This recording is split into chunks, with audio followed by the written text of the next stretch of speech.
Quiero también, en primer lugar, agradecer la invitación a comentar esta obra por parte de la Biblioteca del Congreso Nacional y quiero felicitar a la Biblioteca por esta edición.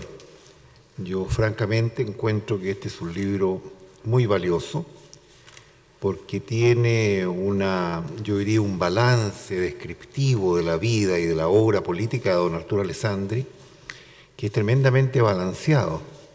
Y eso es muy importante para una personalidad tan controvertida y que fue tantas veces producto de tremendos debates.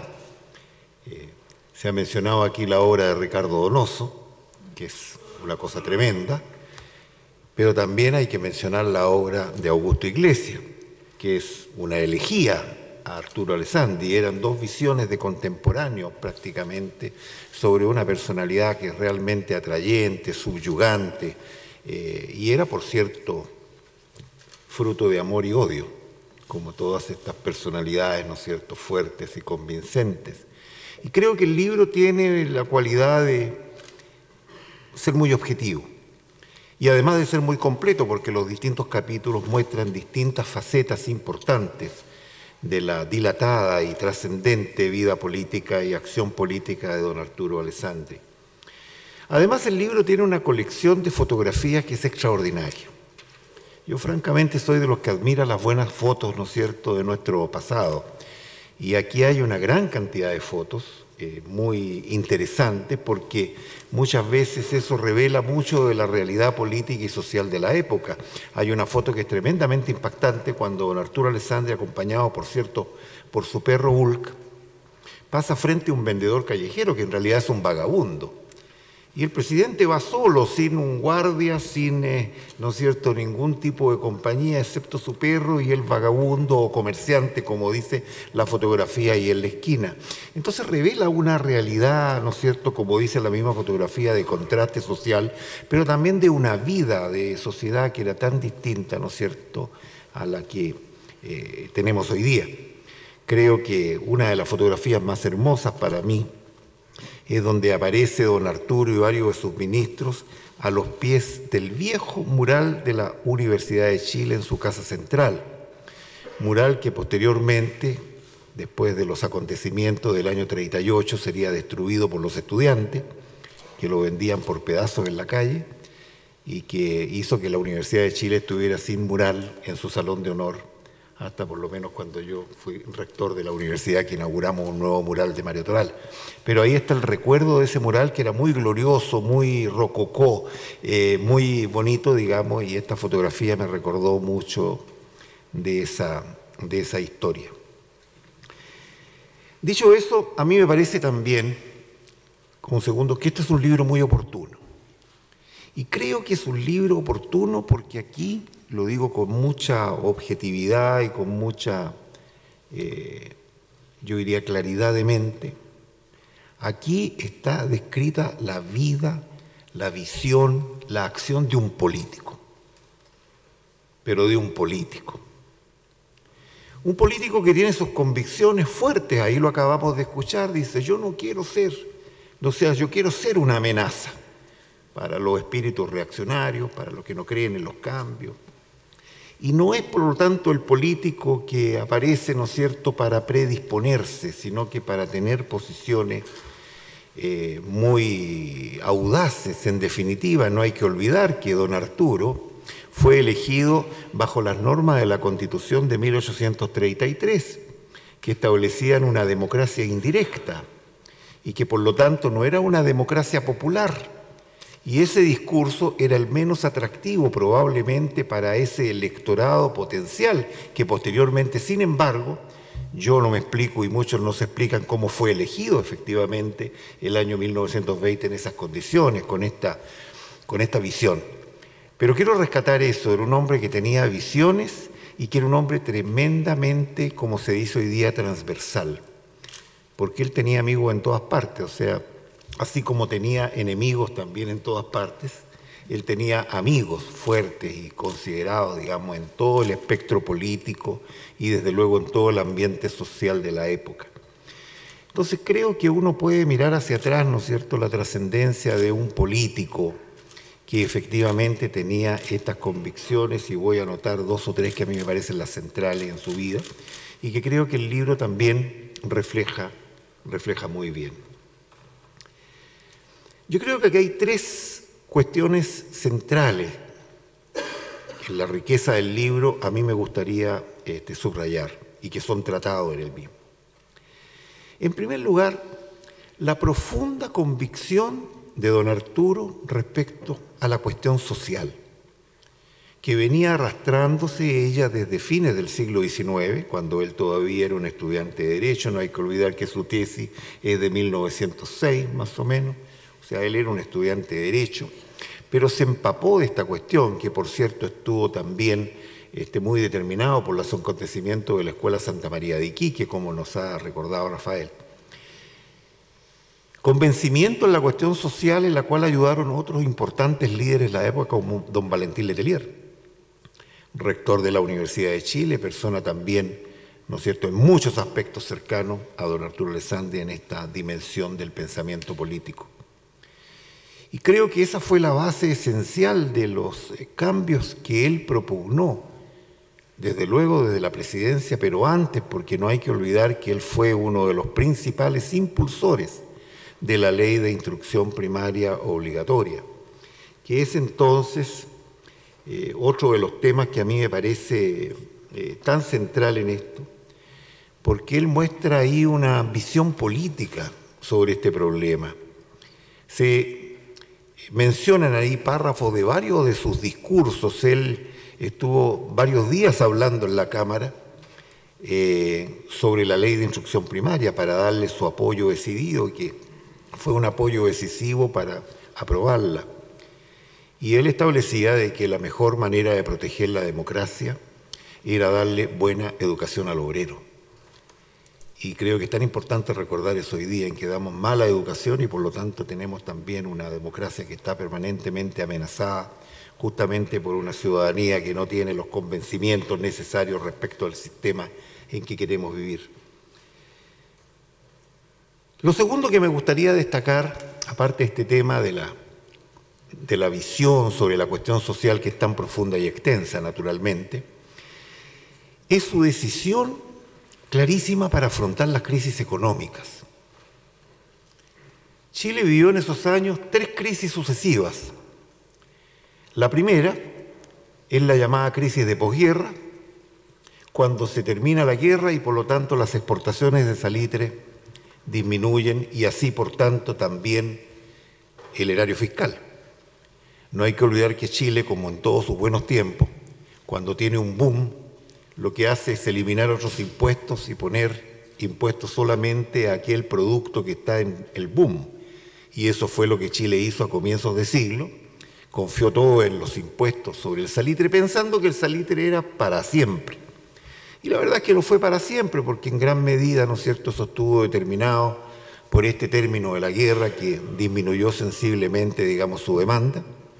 Pero además, porque se inventó el salitre sintético y eso fue causa de una segunda crisis que aparece entonces ya en los años 20.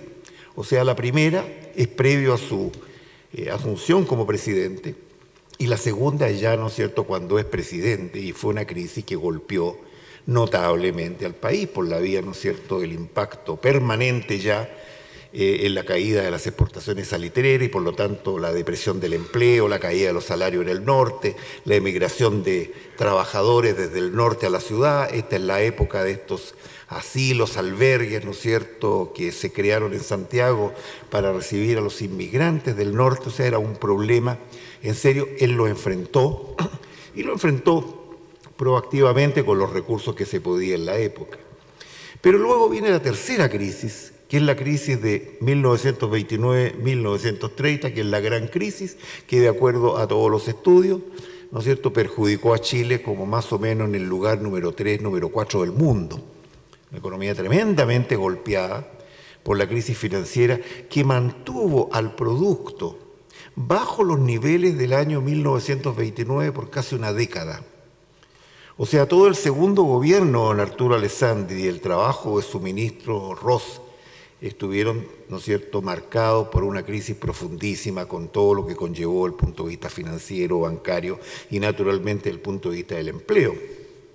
Se dice que en 1931 el desempleo en Santiago debe haber llegado a un 30% de la población.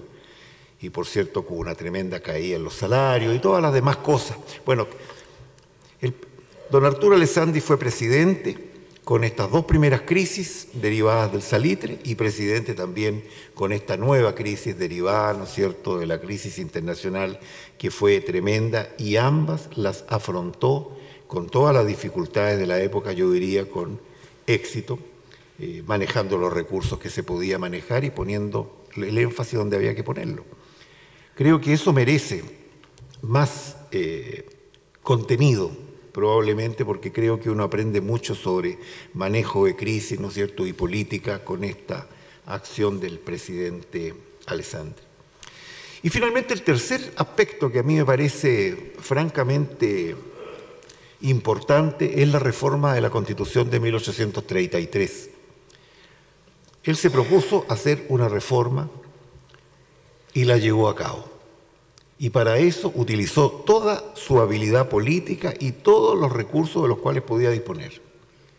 Por ejemplo, él determinó que había que establecer en la nueva Constitución, a diferencia de la Constitución del 33, la separación de Iglesia y Estado. Como Rafael ha dicho, era un tema tremendamente sensible en la época, importante. Y ciertamente, claro, él hizo todo el lobby que era necesario y parte del lobby fue un viaje a Roma, entrevistarse con el Papa y lograr entonces el acuerdo o consentimiento del Papa para proceder a esto. Yo me puedo imaginar lo que debe haber hecho don Arturo para convencer al Papa de que este era un paso necesario y no era una cuestión trivial, naturalmente, pero volvió a Chile con este convencimiento y por lo tanto aquí los argumentos contra esa reforma, que sustituían a un Estado que era por necesidad un Estado católico, apostólico y romano, por un Estado en que se establecía la libertad, ¿no es cierto?, religiosa. Y eso fue un cambio importante como los demás que se introdujeron en la Constitución, que él condujo este cambio con extraordinaria, yo diría con extraordinaria claridad de cuáles eran sus objetivos y con, yo diría, una muñeca política extraordinaria que yo encuentro admirable. Porque esto de constituir una comisión grande para estudiar la reforma constitucional, lo que hoy día llamaríamos una asamblea constituyente, y dividirlo en dos comisiones, la comisión grande y la comisión chica. Y la comisión chica es la comisión donde él hizo los textos, los otros se preocuparon de ver cómo se iba a hacer la consulta popular. Y ahí salió el texto definitivo de esta Constitución y se llevó a una consulta en la cual, como en las últimas elecciones, votaron como el 40 y tantos % nomás, pero él siguió adelante, ¿no? Tuvo el respaldo del ejército, eso es cierto, y sacó la Constitución, que no debe haber sido tan mala, porque finalmente fue una Constitución que duró bastante tiempo. De manera que creo yo, digamos, de que esa fue una obra tremendamente trascendente y que contenía cambios, no cosméticos, sino que cambios de fondo, ¿no es cierto?, en la institucionalidad política del país.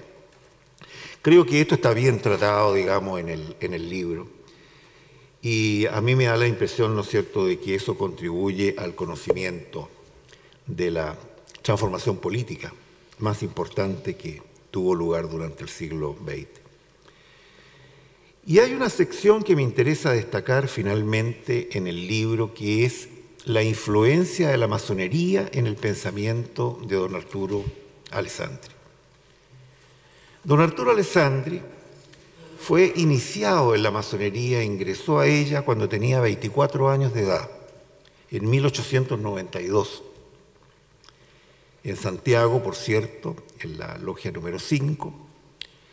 Dicen que por la influencia de muchos de sus profesores en la Escuela de Derecho, también por la influencia en particular del rector Valentín Letelier, pero él hizo, ¿no es cierto?, de los principios de la masonería carne propia, ahí lo escuchamos decir 2 veces, libertad, igualdad y fraternidad. Eso no es casual, eso responde a un convencimiento, a un ideario. Ideario que, por cierto, también se proyecta a ese discurso que yo lo encuentro fabuloso, que él lo improvisaba naturalmente, que está retratado en el libro, que él habla de la moral como un asunto republicano, no de la moral como un asunto de iglesia. Y a mí me parece una articulación muy lúcida, porque él tenía convencimiento, y también este convencimiento sobre la ley de instrucción primaria obligatoria venía del convencimiento que la masonería venía empujando hace muchos años, desde probablemente don Enrique Maquíver a fines del siglo XIX, de don Isidoro Errázuriz y otros que empujaron por las leyes laicas, así llamadas, siguieron empujando, con don Valentín Letelier también a la cabeza, por esta ley de instrucción primaria, que era una posición, ¿no es cierto?, no de la masonería, sino que muchos de sus miembros, sino de la absoluta mayoría. Pero además, este convencimiento sobre el Estado laico, este convencimiento sobre la necesidad de reformar la Constitución del 33, especialmente para darle cabida a este principio de Estado laico, también estaban en gran medida en su mente como producto, ¿no es cierto?, de su relación con la masonería. Si en realidad la masonería no le enseña a nadie una doctrina ni una ideología, es la relación con otros lo que permite contrastar, ¿no es cierto?, puntos de vista y convencerse, ¿no es cierto?, de que los puntos de vista de uno y o los de otros son muy válidos. Y en la masonería él convivió durante muchos años con don Pedro Aguirre Cerda, que fue su ministro. Don Pedro Aguirre Cerda no era un masón cualquiera, llegó a ser miembro de la directiva de la Gran Logia de Chile. También convivió con don Carlos Ibáñez del Campo, también un ilustre masón. Y ciertamente, digamos, con Juan Antonio Ríos, digamos, en cuya campaña también fue uno de los factores más, yo diría, decisivos, ¿no es cierto?, como expresidente que era ya a la época. De manera que creo que su pertenencia a la masonería fue importante, como lo fue importante, digamos, en esta derecha republicana del siglo XX, ¿no es cierto?, en gran medida. Y creo que en gran medida también eso fue lo que hizo que Alessandri y otros empujaran por este estado de bienestar, ¿no?, por este socialismo de Estado, Estado social, ¿no es cierto?, que en realidad caracterizó el desarrollo de la economía y de la sociedad chilena durante gran parte del siglo XX. Hace poco se presentó, se reeditó las dos obras de don Pedro Aguirre Cerda, el problema agrario y el problema industrial, y de ahí también surge muy nítida esta preocupación de la época por crear un estado de bienestar, siguiendo el modelo europeo, ¿no es cierto?, con todos sus problemas y defectos. Pero él está inspirado en eso. Ahora, el libro, sin embargo, dice de que habría sido expulsado, nunca fue expulsado don Arturo Alessandri de la masonería. Él se retiró el año 1899, pero se reincorporó el año 1916. Y por lo tanto, cuando fue elegido presidente, era miembro activo de la logia número 1, la Unión Fraternal. Y posteriormente, una vez que fue elegido presidente, fue designado miembro honorario, que es lo que se hace con las personalidades, ¿no es cierto?, que han adquirido ya una trayectoria. Y por lo tanto, ¿no es cierto?, él, de acuerdo a los antecedentes, que aquí los tengo fotocopiados, murió dentro de la masonería, murió en consonancia con los principios que él había abrazado durante toda la vida como hombre consecuente que era. Quiero finalmente repetir que considero que esta es una obra extraordinariamente importante. Me parece que publicar este tipo de cosas le hace muy bien a la democracia, y a mí lo único que me gustaría es que nuestros estudiantes sean capaces de leer esto, para lo cual hay que hacer muchas otras cosas en educación, por supuesto, pero que sean capaces de hacer esto para saber que la historia enseña y de la historia uno puede aprender cómo hacer más y mejor democracia. Muchas gracias.